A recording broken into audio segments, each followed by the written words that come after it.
Jennifer Crumbley facing up to 15 years in prison, times 4 for the shooting deaths carried out by her son. Closing arguments underway. Here's the prosecution continuing. She already knew that he was the shooter. She doesn't say what the text after that is. She leaves that out. The text after that is, Ethan, don't do it. She doesn't say, well, we were at the school, but he was also caught searching bullets that night, the night before. She doesn't say that, and I told him, don't worry about it, just don't get caught. She doesn't say that they had just purchased the weapon and it's not secure. What do they say? The very first time they are asked about what Jennifer Crumbley's asked, where was this gun? The very first time, what does she say? It was hidden. She does not say there was any locking mechanism at all, and neither does James. It was hidden. You're at the police station. Your son's in the next room. You know the murder weapon was the weapon you just purchased for him, and when you're asked where it was, you say it was hidden.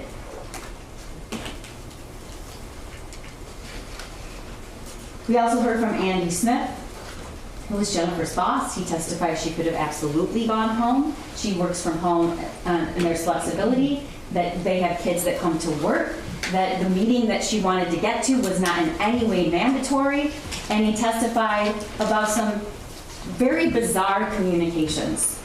He testified that as soon as she left, he got a text saying, my son, the bullets are gone, the gun is gone, he must be the shooter. Oh my God.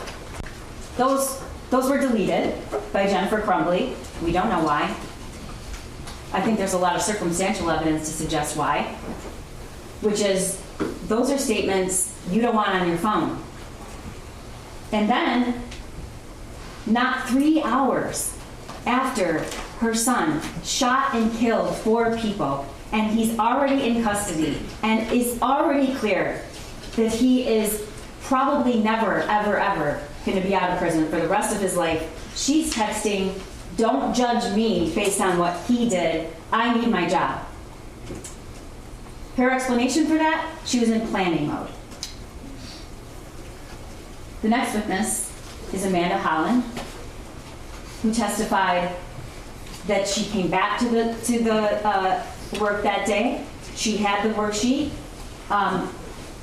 Andy Smith also said she before the shooting occurred, she was down, she was sad. I feel like a failure as a parent. I feel like a failure as a parent. This is before the shooting. And she also tells Amanda about this, and she tells Amanda he can't be alone. So I'm just going to take him to the barn tonight. We can get to it a little bit later. I guess what's really hard to comprehend is how, before the shooting, just based on... Okay, Katherine Lizardo, seems one of the key prosecution arguments is, who's more negligent here, the school and what they did or didn't do, or the parents? How do you think that's playing out? I think it's playing out okay during this closing arguments, because she did try to face it head on, because as I mentioned earlier, that's one of the things that the jury will be thinking about. Who's more negligent here? Was it the school or the parent? So it's great that she actually said that during her closing. This is not about the school, this is about the defendant, because it is focused on her.